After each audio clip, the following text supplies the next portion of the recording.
의원과 산하기관 임원들의 사퇴 동향과 지방선거 출마 예정자 등의 문건을 김태우 수사관의 요청으로 작성해 전달한 적이 있다고 밝혔습니다.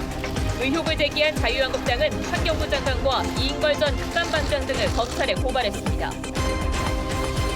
대검찰청 감찰본부가 청와대 특감반 출신 김태우 수사관의 해임을 요청했습니다. 골프 향응과 수사 개입 등 비위 의혹 대부분이 사실로 드러났다고 밝혔으나 김 수사관 측은 별건 혐의라며 반발했습니다. 인기 가수들이 참석하는 연말 시상식에 안표가 기승을 부리고 있습니다. 온라인에서 구매한 이 매크로 프로그램을 이용해서 저도 직접 티켓팅에 도전해보겠습니다. 매크로 프로그램으로 대량 구매한 뒤 10,000원이 안 되는 티켓을 20만 원에 팔고 있습니다. 현장 취재했습니다. 내년 2월부터 병사들이 한 달에 2번 평일 일과를 끝내고 외출할 수 있게 됩니다. 부대병력 유지 범위 이내에서 허용 기준을 정립하고 대대별 교육을 실시한 이후에 외박 지역 제한 조치도 폐지됩니다. 내일 서울의 아침 기온이 영하 13도까지 떨어지는 등 전국 대부분 지역이 오늘보다 더 춥겠습니다. 세미 한파는 주말까지 이어질 전망입니다.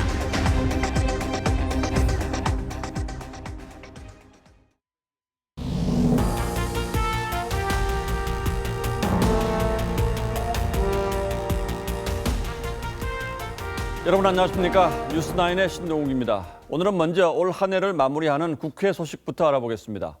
산업재해와 관련해서 사업주의 처벌을 강화하는 이른바 김용균법이 우여곡절 끝에 국회를 통과했습니다. 하지만 유치원 3법 처리는 내년으로 미뤄지게 됐습니다. 국회를 연결합니다. 자, 윤우리 기자, 여야 간의 이견이 컸던 것으로 알려졌는데 김용균법이 어떻게 처리되게 됐습니까? 네, 일명 김용균법은 근로자 사망사고가 발생할 경우에 사업주 처벌을 10년 이하 징역 또는 10억 원 이하 벌금으로 10배 강화하는 것을 골자로 합니다. 사실상 모든 하청을 금지하는 효과가 난다면서 재계가 강력 반발하고 또 한국당도 소극적이어서 연내 처리 전망이 불투명했었습니다. 하지만 오늘 여야 원내대표가 다른 정치 현안과 한꺼번에 김용균법 처리에도 합의를 했습니다. 잠시 후에는 지금 현재 본회의가 진행 중인데 저 본회의에서도 통과가 될 예정입니다. 여야 3당 합의 소식에 끝까지 자리를 지켰던 고 김용균 씨 어머니는 이미자 국회 환경노동위원회 고용노동소위원장을 덥석 끌어안았습니다.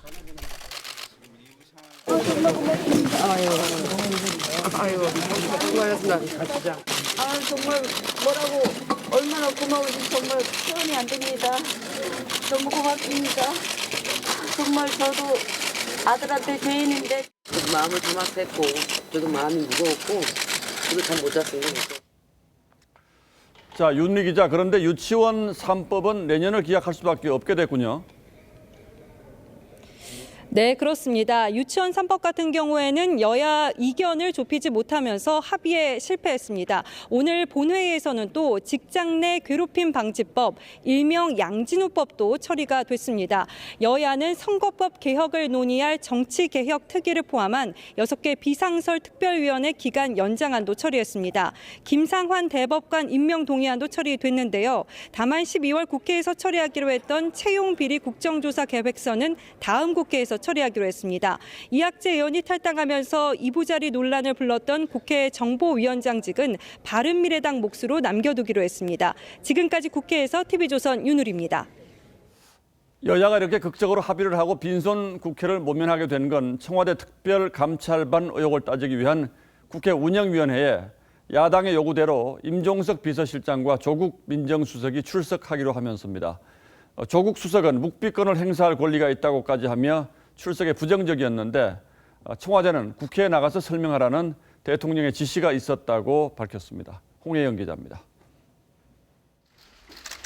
더불어민주당과 자유한국당, 바른미래당 3당 원내대표는 오는 31일 국회 운영위원회를 열고 임종석 대통령 비서실장과 조국 민정수석을 불러 청와대 특별감찰반 의혹을 따지기로 했습니다.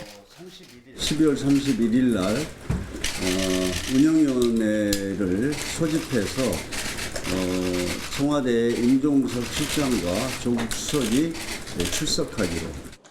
앞서 청와대는 조 수석이 형사고발당해 묵비권을 행사할 권리가 있다며 국회 운영위 출석에 소극적이었습니다. 하지만 국회 상황을 보고받은 문재인 대통령이 직접 조 수석의 출석을 지시했다고 청와대는 설명했습니다. 산업안전보건법 개정안, 이른바 김용균법 처리가 조 수석의 운영위 출석과 맞물리며 지연되자 문 대통령이 나섰다는 겁니다. 김용균법의 연내 국회 통과를 위해서라면 조국 민정수석이 국회 운영위원회에 나가라고 지시했습니다. 문 대통령은 원칙적으로 바람직하지 않지만 불가피하다면 가야 한다고 말했습니다. 청와대 민정수석이 국회 운영위에 출석하는 건 노무현 정부 시절 이후 처음입니다. TV조선 홍혜영입니다. 지금부터는 환경부가 산하기관장들의 동향을 파악해서 청와대에 보고한 것 아니냐는 의혹에 대해서 어제에 이어 보도하겠습니다. 청와대는 이런 문건을 만들라고 지시한 적도 없고 본 적도 없다고 했는데 환경부는 김태우 수사관의 요청으로 문건을 작성한 게 맞다고 인정했습니다. 기관장 동향 문건뿐 아니라 환경부 출신 지방선거 출마 예정자 문건도 만들어서 제공했다고 밝혔습니다. 여기서 제기되는 또 하나의 의문은 김태우 수사관이 개인적으로 이런 문건을 요청한 건지 아니면 상급자의 지시가 있었는가 하는 점이겠죠. 윤태훈 기자가 취재했습니다. 환경부에서 작성하여 올 1월에 청와대 민정수석실로 보고한 문건이라고 합니다. 한국당의 주장에 환경부는 당초 문건을 만든 적 없다고 했지만 어젯밤 자정 가까운 시각 설명 자료를 내고 산하기관 임원의 동향 문건을 작성했다고 시인했습니다. 김태우 수사관이 환경부 감사관실에 동향을 파악해달라고 요청했고 환경부는 대구환경청에 환경영향평가 관련 직무감찰 결과와 환경부 출신 지방선거 출마 예정자 그리고 환경부 산하기관 임원 동향 등 3건의 자료를 만들어 제공했다는 설명입니다. 지방선거 출마 예정자 문건에는 환경부 기획조정실장 출신인 이재현 인천 서구청장과 이경용 전 환경부 감사관 등 5명이 등장합니다. 모두 퇴직자들이고 출마 예상 정당도 적혀 있었던 것으로 전해집니다. 한국당은 환경부가 블랙리스트를 작성했다며 김은경 전 환경부 장관과 이인걸 전 특감반장 등 5명을 직권남용으로 검찰에 고발했습니다. 한국당은 또 필요하다면 국정조사나 특검까지 해야 한다고 말했습니다. 청와대는 조국 민정수석과 이인걸 전 특감반장 등 자료를 보거나 보고받은 적이 없다고 말했습니다. TV조선 윤태윤입니다. 그런데 환경부가 산하기관 임원들의 사퇴 동향 보고서를 작성한 뒤에 몇몇 임원들은 실제로 사퇴를 했는데 그 후임으로는 민주당 출신 인사들이 대거 자리를 채운 것으로 확인되었습니다. 그렇다면 야당의 주장대로 친정부 인사들의 일자리를 만들기 위해서 사퇴를 압박한 것 아니냐는 의심이 사실일 가능성이 높다고 볼 수 있을 것 같습니다. 김미선 기자입니다. 환경부가 작성한 산하기관 임원들의 사퇴 동향에 등장하는 한 임원은 차관이 정권 교체를 언급하며 사퇴를 압박했다고 회고했습니다. 그분께서 정권도 바뀌었고 했는데 사실은 세부대에 담았는 게 맞는 거 아니냐 그렇게 얘기를 하시더라고요. 임원들이 나간 자리 일부는 민주당 출신 인사가 채웠습니다. 한국환경공단 환경시설본부장은 지난 8월 민주당원 활동 경력이 있는 기업가로 바뀌었습니다. 기후대기 본부장은 지난주에 민주당 소속 시장 인수위 활동 경력이 있는 인사가 됐습니다. 소위 말해서 낙하산 이런 부분 아닙니까? 솔직한 얘기로. 그 낙하산을 공단 이사장이 꽂을 수 있겠어요? 더 상위 수준에서 결정이 돼서 그렇게 하는 거지. 수도권 매립지 관리공사의 경우 지난 8월에 제19대 대선 캠프 소속이었던 인물이 기획이사로 선임됐습니다. 사업이사는 4대강 사업저지 범국민 대책위 활동 경력이 있는 인사로 바뀌었습니다. 공단들은 임원 임명은 법률에 따라 개방 공모 등을 통해 공정하게 진행된다고 설명했습니다. TV조선 김미선입니다.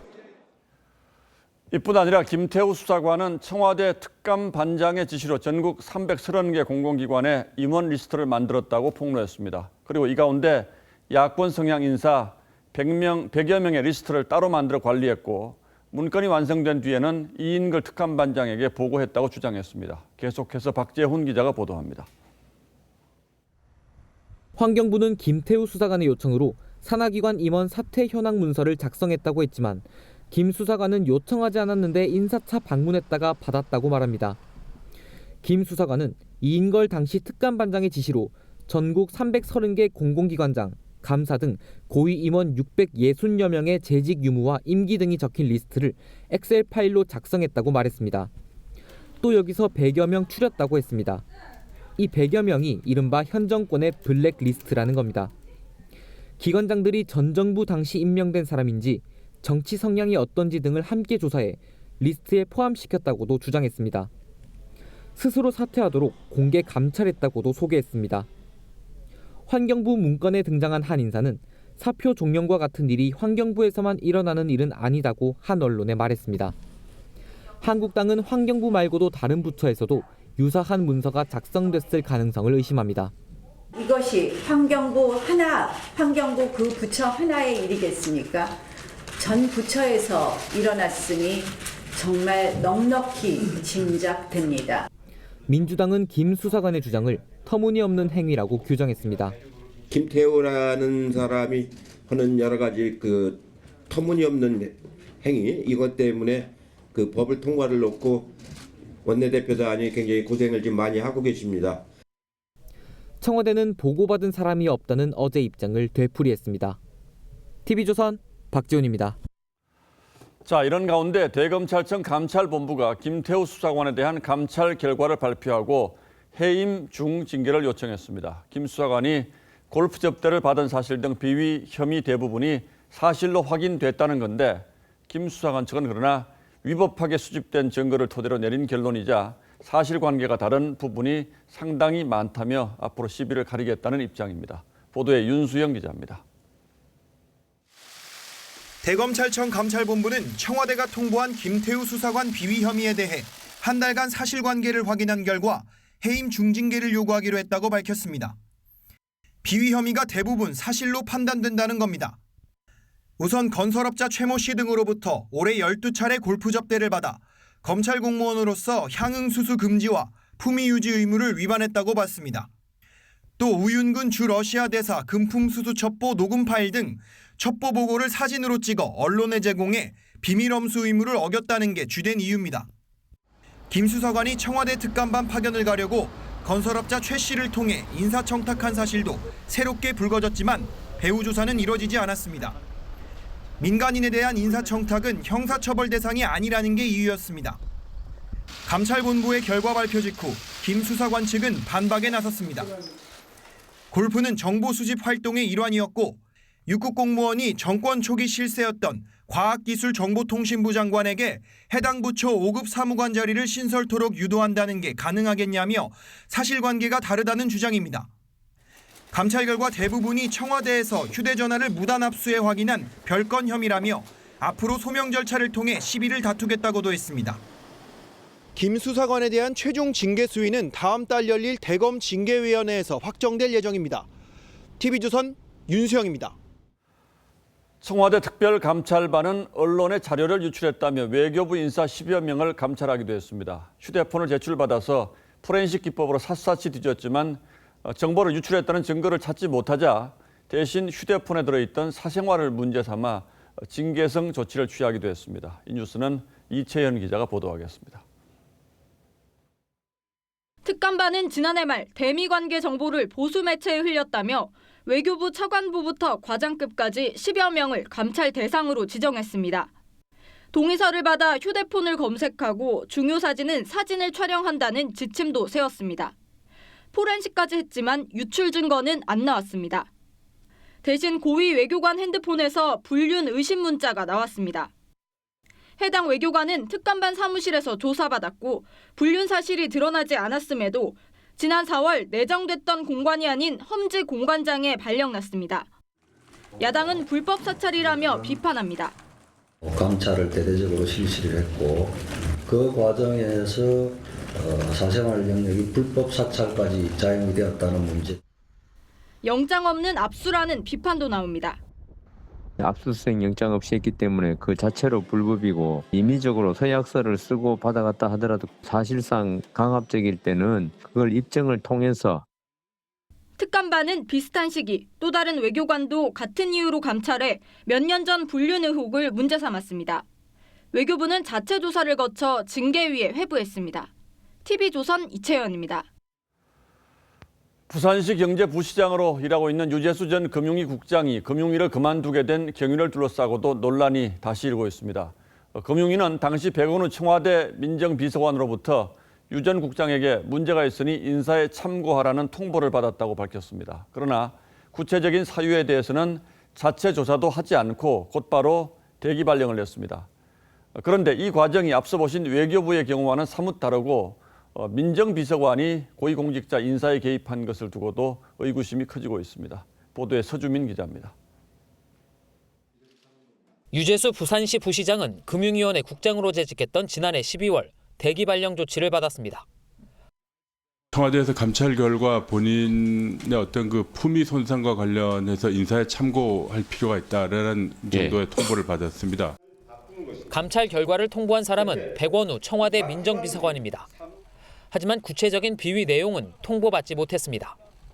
금융위는 자체 조사를 생략하고 곧장 대기 발령을 냈습니다. 이유 여하를 막론하고 청와대 감찰 결과 품위 위주와 관련된 문제가 있다는 지적을 받았다는 것이 엄중한 문제라고 봐서 인사권자인 금융위원장이 청와대 통보만으로 인사 조치를 한 셈입니다. 자기 밑에 금융정책국장을 인사조치를 하면서 그 사유가 무엇인지 모르고 청와대 지시를 따랐다는 것이고. 유 부시장은 최근 한 인터뷰에서 경미한 문제였지만 각종 음해가 계속돼 직무 수행에 부담이 될 수 있다는 판단이 있던 것으로 안다고 말했습니다. 청와대는 외교부 감찰 논란에는 사생활 문제라고 비위 내용을 공개했지만 유재수 부시장의 경우 명예훼손이 될 수 있다는 이유로 어떤 비위가 있었는지 함구하고 있습니다. TV조선 서주민입니다. 네, 매서운 추위가 몰아닥쳤습니다. 아침은 물론 낮에도 기온이 영하권에 머물고 찬바람까지 불었는데요. 내일은 더 추워진다고 합니다. 취재기자 연결해서 자세히 알아보겠습니다. 자, 윤혜웅 기자, 화면으로도 한기가 느껴지는데 저녁이 되면서 더 추워졌죠. 네, 밖에 서 있은 지 30분 정도 지났는데요. 마이크를 잡고 있는 손이 굳고 입이 얼어서 말을 하기가 어려울 정도입니다. 지금 서울 기온은 영하 10도를 기록하고 있는데요. 밤바람이 더해지면서 체감 온도는 영하 17도까지 떨어졌습니다. 이미 아침 출근길에 맹추위에 놀랐던 시민들은 저녁에는 두꺼운 외투에 장갑, 목도리까지 대비를 단단히 하고 퇴근길을 재촉하는 모습입니다. 어제와 비교해서 기온이 10도가량 뚝 떨어지면서 낮에도 전국이 영하권에 머물렀는데요. 서울과 경기 남부에는 한파주의보가, 경기 북부와 강원, 충북 일부 지역은 한파경보가 유지되고 있습니다. 네, 내일이 더 춥다는데 그럼 추위가 언제까지 계속됩니까? 네, 올해 중에는 이번 주가 가장 춥고요. 이번 주 중에는 내일이 한파의 절정이 됩니다. 내일 서울 아침 기온은 오늘보다 3도나 더 떨어져서 영하 13도를 기록합니다. 여기에다가 초속 5m 정도의 바람도 불어서요. 체감 온도는 영하 20도 밑으로 내려가겠습니다. 눈 소식도 있습니다. 밤사이 차가운 대륙 고기압이 확장되면서 제주와 서해안을 중심으로 눈이 내리겠습니다. 호남 서해안은 현재 대설주의보가 내려졌는데요. 눈이 낮까지 계속될 것으로 보이는 만큼 시설물 관리에 주의하셔야겠습니다. 특히 한파로 꽁꽁 언 얼음 위에 눈이 쌓일 수 있으니 걷거나 운전할 때 특별히 조심하시기 바랍니다. 내일 낮에도 전국 대부분이 영하권에 머물겠는데요. 기상청은 강력한 세미 한파가 주말인 30일까지 계속될 거라고 내다봤습니다. 지금까지 서울 광화문 광장에서 TV조선 윤혜웅입니다. 네, 추위 대비 잘 하시기 바랍니다. 산업 현장의 안전 규제를 대폭 강화한 일명 김용균법이 조금 전 본회의를 통과했습니다. 그러나 이런 움직임이 너무 늦었던 건 아닌지 모르겠습니다. 최근 공장에서 일하던 근로자가 작업 중에 숨지는 사고가 잇따라 발생했습니다. 사흘 새 4명이 목숨을 잃었습니다. 신준명 기자입니다. 소방대원이 한 남성을 구급차에 태웁니다. 산소 마스크를 씌우고 다친 부위를 살핍니다. 지난 24일 밤 11시 30분쯤 인천 남동구의 한 쇠파이프 제조업체에서 46살 김모 씨가 기계에 끼어 숨졌습니다. 김 씨는 사고 당시 2인 1조로 쇠파이프 포장 작업 중이었습니다. 갑자기 멈춘 기계를 살피다 기계가 다시 작동하면서 몸이 낀 것으로 알려졌습니다. 에러가 발생돼가지고 전원이 켜지는 상태에서 정상 작동돼가지고 그렇게 사고가 난 거기 때문에. 어제 낮 12시 55분쯤 경북 문경의 쇠석 공장에서는 49살 이모 씨가 컨베이어 벨트에 넘어져 숨졌습니다. 작업 시작 전 컨베이어 벨트 위에 윤활유를 뿌리는 작업을 하다 다른 작업자가 벨트를 가동하면서 넘어져 사고가 났습니다. 충남 예산과 아산에서도 공장 근로자가 제품 설비에 끼어 숨지는 사고가 잇따라 발생했습니다. 고용노동부는 해당 공장에 대해 전면 작업 중지 명령을 내렸습니다. TV조선 신준명입니다. 네, 연말에는 인기 가수들이 총출동하는 각종 시상식이 많습니다. 그런데 여기에도 암표가 기승을 부리면서 정작 팬들은 제값을 내고 표를 사기가 하늘의 별 따기만큼 어렵습니다. 매크로 프로그램을 이용해서 표를 싹쓸이에 20배 부풀려 판다는데요. 홍현주 기자가 취재했습니다. K-팝 인기 가수들이 총출동한 연말 시상식 현장. 중년 남성이 관객들 곁을 서성입니다.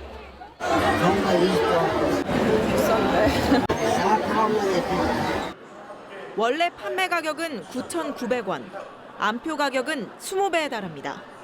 티켓을 못 구한 팬들은 울며 겨자 먹기로 암표를 찾습니다.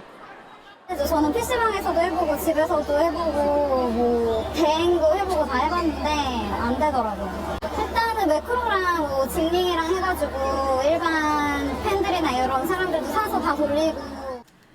암표상들은 정보를 자동 반복 입력하는 매크로 프로그램을 통해 티켓을 대량으로 사들입니다. 온라인에서 구매한 이 매크로 프로그램을 이용해서 저도 직접 티켓팅에 도전해 보겠습니다. 구매하고 싶은 좌석의 영역을 미리 설정해 놓고 예매하기 버튼을 누르자 3초 만에 순식간에 티켓 구매에 성공합니다. 와, 진짜 2초 만에 되네. 정부는 온라인 암표상과 불법 프로그램 앞에 속수무책입니다. 공안법이 개정안이 발의돼 있어요. 이제 어떤 법으로 그 개정하는 게 적당한가 하는 연구 용역을 좀 하고 있고. 일부 기획사에서는 티켓 예매자와 수령자를 일일이 대조하는 등 암표 근절에 나서곤 있지만 역부족인 상황. 피해는 고스란히 소비자에게 돌아가고 있습니다. TV조선 홍현주입니다. 마약 투약 혐의로 실형을 살고 나온 아이돌 출신 배우 차주혁 씨가 같은 혐의로 또다시 구속됐습니다. 출소한 지 11일 만입니다. 백연선 기자입니다. 음주운전과 마약 투약 혐의로 복역을 마친 배우 차주혁 씨가 다시 법원에 출석했습니다. 출소하자마자 약물 하시게 된 경우가 어떻게 되십니까? 출소한 지 11일 만에 또다시 마약 투약 혐의로 붙잡힌 겁니다. 차 씨는 이곳 서울중앙지법에 출석해 30분 동안 구속 전 피의자 신문을 받았습니다. 차 씨는 지난 25일 새벽 4시쯤 서울 서초구의 한 아파트에서 다른 주민의 집을 자신의 집으로 착각해 대문을 두드리고 초인종을 누르며 소란을 피웠습니다. 신고를 받고 출동한 경찰에게 욕설을 내뱉는 등 행패를 부려 퇴거 불응과 모욕죄 혐의로 현장에서 체포됐습니다. 이후 조사 과정에서 차 씨의 마약 전과를 확인한 경찰은 마약 검사를 실시했고 양성 반응이 나왔습니다. 약이 취해서 뭐 잘못 들어간 거지 뭘. 그거는 나중에 국가수 감정이 끝나야지 얘기를 해드릴 수가 있는 상황입니다. 법원은 도망의 우려가 있다며 구속영장을 발부했습니다. 경찰은 차 씨를 구속한 뒤 함께 마약을 투약한 사람이 있는지 등 수사를 확대할 방침입니다. TV조선 백연상입니다. 달리던 트럭 적재함에서 불이 났는데 화재를 목격한 다른 운전자가 맨몸으로 이 트럭 위에 올라가 불을 꺼 큰 사고를 막았습니다. 용감한 이 시민은 알고 보니 쉬는 날 가족과 외출 중이던 경찰관이었습니다. 김승동 기자입니다. 경기 안산시의 한 도로입니다. 달리는 트럭 적재함에서 불길이 치솟습니다. 지나던 운전자들이 경적을 울려 위험을 알립니다. 당황한 트럭 운전자가 허둥거리는 사이 불길은 더 거세집니다. 갑자기 뒤에서 불나가지고 이제 저희들은 이제 다 당황해가지고 이제 불 끄려고 하는데 이제 수화기도 없고 위기의 순간 흰 옷을 입은 남성이 트럭으로 달려갑니다. 차량용 소화기로 불이 꺼지지 않자 적재함으로 직접 올라갑니다. 강목으로 불붙은 상자를 쓸어내고는 트럭을 안전한 곳으로 옮깁니다.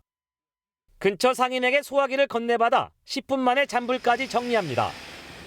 불을 끈 주인공은 안산 단원경찰서 소속 가민수 경사. 비번이라 가족과 외출하던 길이었습니다. 가면 안 되겠다 싶어가지고 유턴해서 차를 돌려서 세운 거죠. 적재함에 있던 화합물들을 도로 쪽으로 일단은 밀어내서 일단 차량에 화재가 옮겨붙지 않도록. 쉬는 날에도 10년차 경찰의 마음속에는 시민 안전이 최우선이었습니다. TV조선 김승도입니다. 광주 대구 고속도로에는 전국 최저가로 알려진 주유소가 있습니다. 사람들이 당연히 몰리겠죠. 그런데 여기에 주유소 협회 회원들도 몰려왔습니다. 기름을 너무 싸게 판다며 항의한 겁니다. 주원진 기자입니다. 광주 대구 고속도로의 한 알뜰 주유소입니다. 주유소에 자동차가 길게 줄을 섰습니다. 전국 최저가로 소문난 곳입니다. 여기가 저렴한 것 때문에 남원에서도 이렇게 톨비 1,200원 들여서라도 여기 주유를 하고 있는 게 개인적으로도 이득이고. 이 주유소는 어제 휘발유 1리터에 1,038원, 경유는 940원을 받았습니다. 오늘은 기름값을 200원 가까이 올렸습니다. 주유소가 기름을 너무 싸게 판다며 주유소협회 회원들이 몰려와 집단항의했기 때문입니다. 주변 주유소에서는 이제 불만을 많이 제기하고 있습니다. 좀 더 할 얘기가 많지만 들어줄 수밖에 없지 않겠습니까? 주유소협회는 이 주유소가 원가보다 싸게 팔아 시장 질서를 교란한다며 공정위에 고발하겠다고 주장했습니다. 주당 연맹위로 공정위에 제소할 수밖에 없어요. 이익 영업이익 3, 4%도 안 되는 데 가지고 하고 있는데 맨날 폭력 튀어나오고. 이 주유소는 실제로 도로공사의 재계약 평가 점수를 높이려고 이달부터 가격을 크게 내렸습니다. 200점 중에 이제 40점의 가중치가 있는 거고요.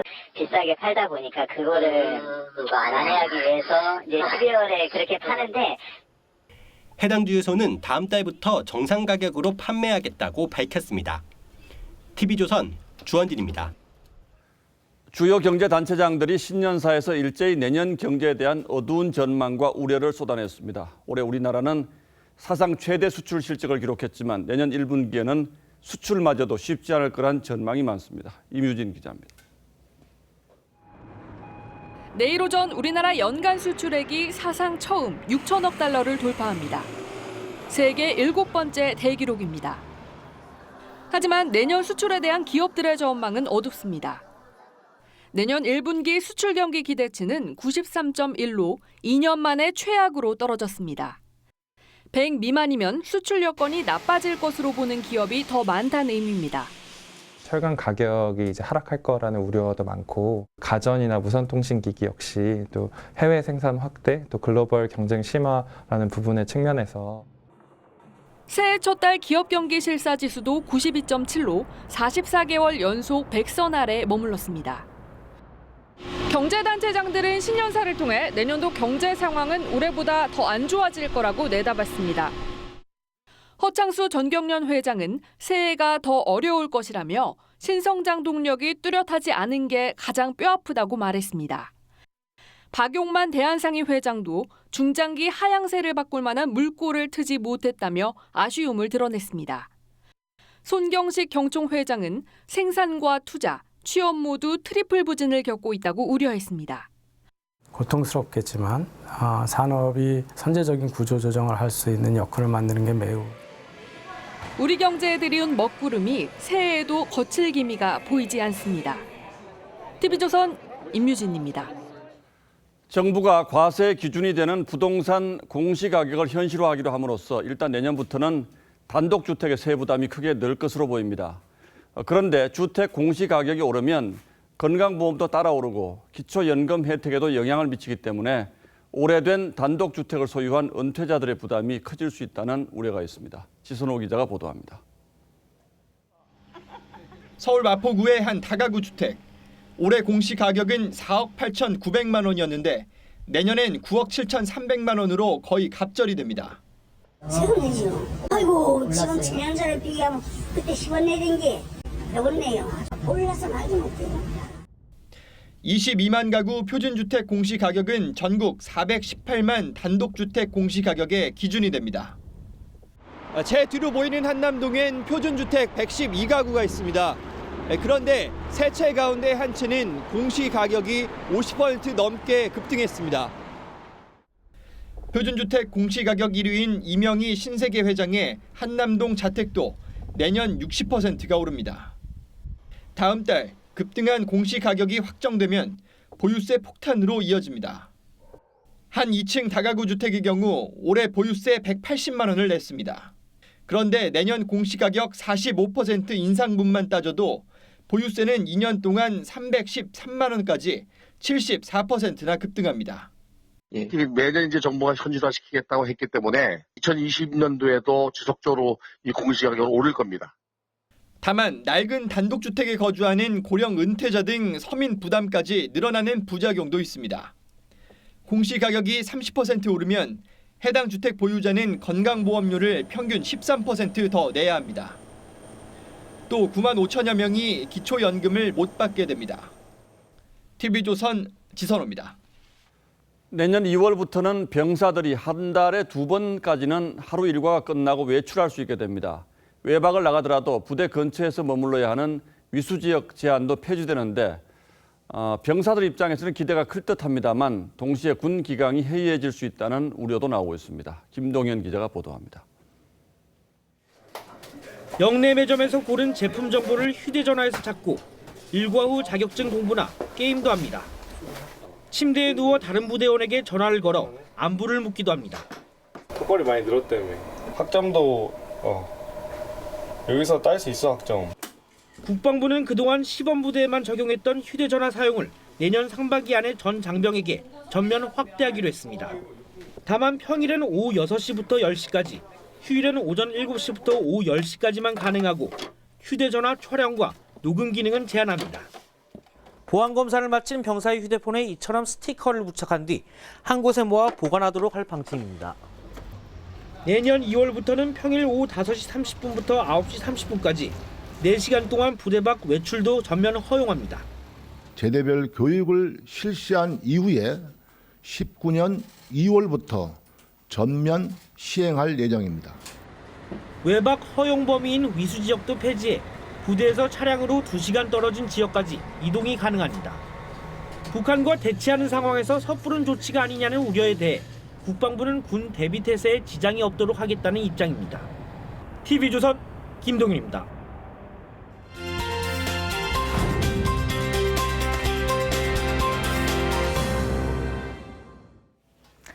연말을 맞아 이웃을 도와준 분들에게 감사한 마음을 전하는 시간. 고맙습니다. 두 번째 주인공은 응급실에서 일하는 의료진들입니다. 연말에도 휴일에도 불을 끄지 않고 시민들의 생명을 돌보는 곳이죠. 저희 취재진이 이틀 동안 동행 취재했는데 응급실의 밤은 정말 치열했다고 합니다. 성민혁 기자입니다. 평일에도 하루 100명씩 환자가 밀려드는 대학병원 응급실. 환자를 실은 구급차가 끊임없이 들어옵니다. 자동문은 쉴 새 없이 여닫히고 의료진은 정신없이 뛰어다닙니다. 서로 뒤엉켜 부딪히기 일쑤입니다. 손등엔 정체 모를 낙서가 쌓여갑니다. 바빠가지고 다 못 잊어먹을까봐 적어놓은 거. 중증 환자가 오면 응급실은 혼비백산. 환자의 폐와 심장을 대신할 에크모 장비가 오늘 밤에만 벌써 두 번째 가동 중입니다. 첫 번째 환자는 70, 80% 사망률, 두 번째는 80, 90% 사망률 정도 현재 방법에는 기저가 쓰려고 하고 있습니다. 또래 직장인의 칼퇴근은 그림의 떡입니다. 주 52시간은 좀 꿈 같은, 그냥 그런 세상도 있구나. 네, 그런. 많게는 36시간 연속 근무도 하지만 휴식 공간은 변변치 않습니다. 응급실 전공의들은 3평 남짓한 이곳 당직실에서 길어야 1시간 안팎 눈을 붙이며 피로를 달랩니다. 8명이 함께 쓰는 2층 침대 1개뿐이지만 방울 치울 시간도 없습니다. 아침에는 정리를 해놓고 밤으로 가면 갈수록 개판이 되는.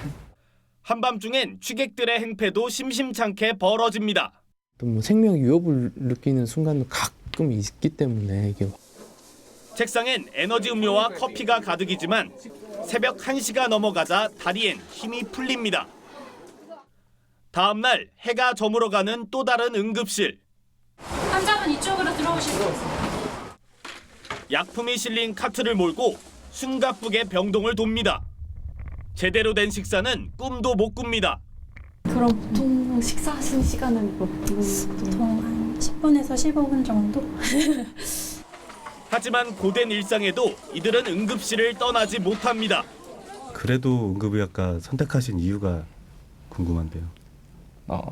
환자를 최전선에서 보고 막고 진짜 의사 같은 의사라는 느낌. 오늘도 2,200여 명의 의사와 6,800여 명의 간호사들이 응급실을 지키고 있습니다. TV조선 송민혁입니다. 다음 뉴스입니다. 세계 경찰 역할에 마침표를 찍겠다. 트럼프 미국 대통령이 동맹국을 겨냥한 방위비 분담금 증액 압박을 또 이어갔습니다. 주한미군까지 염두에 둔 것인지 우리는 여기에 촉각을 세울 수밖에 없겠죠. 송지욱 기자입니다.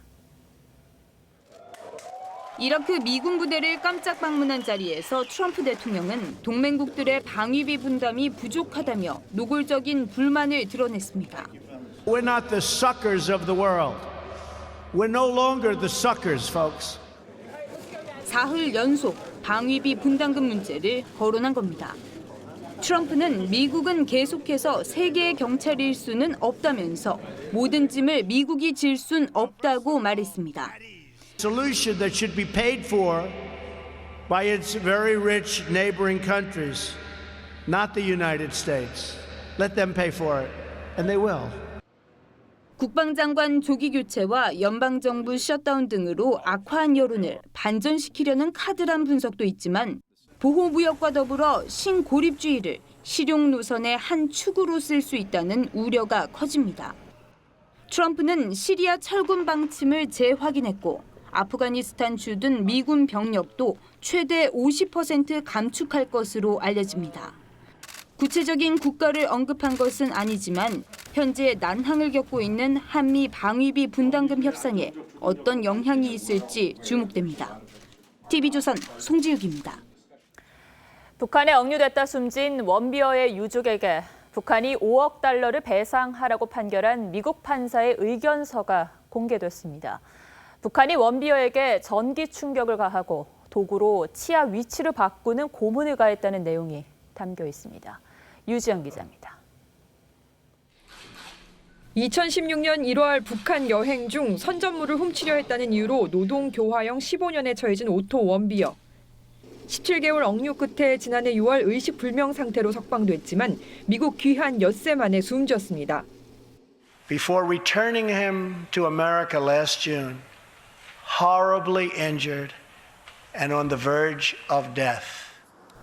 지난 24일 원비어 유족이 북한을 상대로 낸 손해배상 소송 판결은 전문가 진술서가 결정적인 역할을 했습니다. 워싱턴 DC 연방지방법원 베릴 하월 판사는 주치의의 결론은 북한이 고의적으로 원비어의 죽음을 초래했던 필수적인 증거 그 이상이라고 밝혔습니다. 앞서 원비어의 주치의 켄터 박사는 원비어의 사인이 북한의 주장대로 식중독균이나 수면제가 아니라 뇌혈액 공급 중단이라고 진술했습니다. 특히 하월 판사는 원비어의 발에 큰 상처가 있고 아랫니가 변형됐다는 진술서를 인용하면서 원비어의 발에 전기 충격이 가해졌고 치아 위치를 바꾸기 위해 펜치를 사용했다는 증거라고 명시했습니다. 하월 판사는 억류와 고문, 살인, 부모에 입힌 상처에 책임을 물어 북한이 원비어 유족에게 5억 달러를 배상하라고 판결했습니다. TV조선 유지현입니다. 지난 3년 동안의 뉴스 이용 집중도에서 종편군의 점유율이 지상파를 크게 앞지른 것으로 나타났습니다.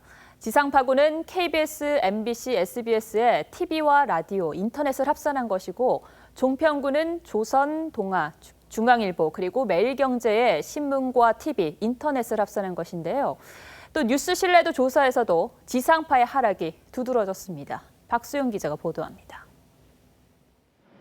문화체육관광부가 발표한 2016년에서 2018년 뉴스 이용 집중도입니다. 매체군별 점유율에 따르면 종편군이 32.5%로 1위를 차지했고 그 뒤를 지상파군, 보도 전문 채널군, 신문군이 이었습니다. 종편군의 점유율은 증가 추세지만 지상파군은 2015년 32.3%에서 7.8%포인트 감소한 것으로 드러났습니다. 문체부 여론집중도 조사위원회는 다양한 채널의 활약, 뉴미디어 플랫폼 성장 등으로 지상파의 보도 경쟁력이 떨어졌다고 분석했습니다. 매스미디어 시대가 이제 끝나고 새로운 다양한 미디어들이 공존한 시대로 넘어갔다는 그런 증거이기도 하고요. 또 종편이나 보도 채널의 경쟁력들이 상당히 높아져서 다양한 시청자의 욕구를 잘 맞추고 있는. 뉴스 신뢰도 조사에서도 지상파의 하락이 두드러졌습니다. 미디어오늘이 실시한 12월 방송사 뉴스 신뢰도 조사에서 KBS는 11.7%로 조사를 실시한 2015년 이후 최저치를 기록했고 MBC와 SBS도 동반 하락했습니다.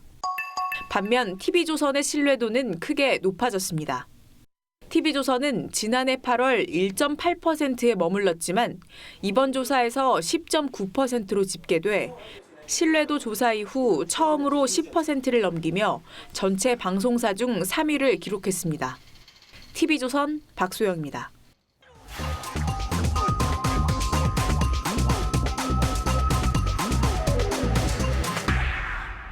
(2018년) 격동의 한 해가 저물어갑니다. 쉼없이 달려온 앵커의 시선도 이제 올 한 해를 돌아보고 내년을 준비하는 시간을 가질 때가 된 것 같습니다. 올해 전 세계가 가장 주목했던 순간을 꼽으라면 바로 이 장면일 겁니다. 여기까지 오는 길이 그리 쉬운 길은 아니에요. I feel really great. We're going to have a great discussion, and I think tremendous success. It'll be tremendously successful, and it's my honor. And 6월 12일 싱가포르에서 만난 두 정상은 비핵화와 북한의 체제 보장을 놓고 세기의 담판을 벌였습니다. 하지만 안타깝게도 한 해가 저물어가는 지금까지 북한 비핵화는 단 한 걸음도 앞으로 나가지 못하고 있습니다. 초강대국 미국과 중국이 벌인 무역 전쟁도 올 한 해 전 세계를 긴장 속으로 몰아넣었습니다. 아메리카 퍼스트를 내세운 트럼프의 일방주의와 부상하는 중국의 힘이 맞부딪히면서 만들어낸 거대한 소용돌이는 내년 역시 세계 경제의 불안 요인이 될 전망입니다. 부모 손에 이끌려 미국으로 향하는 캐러밴 행렬 속의 아이들입니다. 수천 명의 중남미 이민자들이 범죄와 굶주림을 피해 미국으로 향했습니다. 하지만 그들을 맞은 것은 장벽이었고 그들의 고난은 아직도 끝나지 않았습니다. 타임지는 사우디를 비판하다가 피살된 언론인 가슈커지를 비롯해 진실을 알리려다 희생된 언론인들을 올해의 인물로 꼽았습니다. 가짜뉴스가 판치면서 이들의 희생이 유난히 빛난 한 해이기도 했습니다. 7월 태국에서는 전 세계를 감동시킨 기적의 드라마가 펼쳐졌습니다. 동굴 탐험에 나섰다가 고립된 11명의 소년들이 17일 만에 기적적으로 전원 구출된 겁니다. 해가 갈수록 인간을 위협하는 자연의 힘은 흉포해지고 있습니다. 인도네시아에서는 강진과 쓰나미가 잇따라 발생해 수천 명이 목숨을 잃었고 미국 캘리포니아와 그리스의 산불은 자연의 힘에 인간이 얼마나 무기력한지를 다시 한번 깨닫게 했습니다. 12월 27일 앵커의 시선은 2018년의 기억들이었습니다.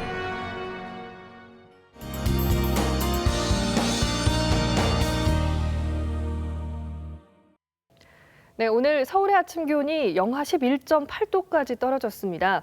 현재 내륙 대부분 지역에 한파특보가 내려졌고요. 내일은 오늘보다 더 추운데요. 찬바람이 워낙 강해서 중부지방의 아침 체감 온도는 무려 영하 20도 안팎에 달하겠습니다. 또 제주도와 호남, 충남 서해안으로는 밤사이 최고 7cm의 폭설이 예상되니까요. 주의하시고요. 호남 내륙에도 내일 오후까지 1에서 3cm 정도의 눈이 예상됩니다. 이 외 지역은 현재 건조특보가 내려져 있습니다. 내일도 맑은 날씨 예상이 되고요. 또 해안 지역은 강풍특보가 발효 중인데요.